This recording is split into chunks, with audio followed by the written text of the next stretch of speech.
Hi, my name's Dana Walsh. 26 years ago, I made a phone call that changed my life. I found out that my best friend from high school, Diane, had been murdered. She'd been stabbed 25 times and left in an alleyway on Christmas. I didn't find out for a few years after it actually happened. Her life and my life had gone different directions. It took a lot of time for me to get over that pain, and it took a lot of time for me to be able to deal with it emotionally. Years later, I started to look into what had happened to her, and I had to stop. Things happened in my own life. A little while later, a friend of mine in 2011, I was telling her the story about Diane, and she talked me into starting my search again. So I did.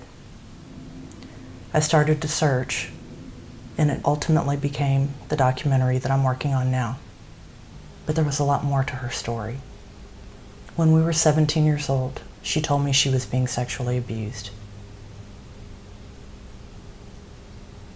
She ended up running away from home. That's why this story ended the way that it did. In 2016, I moved back to Los Angeles, and since then I've met a team of people who want to help me complete this documentary. We need to complete it. We want to finish this production and get it out to the public. There's so many people out there that need to hear a story like this. Young people that are going through it, and older people who have already gone through things and were never able to speak up. Sexual abuse is a big deal. It's a big deal all over this world, and people are afraid to talk about it.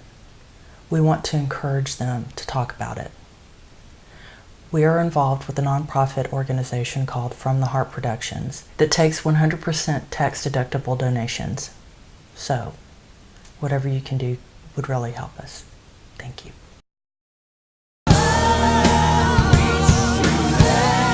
There was a girl, she was my friend, she was my best friend, and she was killed. I didn't find out for 3 years because I had moved to California, but I'm doing a documentary about it. I know who Diana was prior to her life in New Orleans, and I know what a loving person she was. This whole story it feels like it could have been avoided. When I first started doing the documentary, I was afraid. I was afraid of a lot of stuff. I have felt so alone so many times doing this, and I felt twice as alone when I think about her and what she went through. And every time something happens like this, it makes me feel like this is exactly why I'm doing it in the first place. I'm not afraid anymore.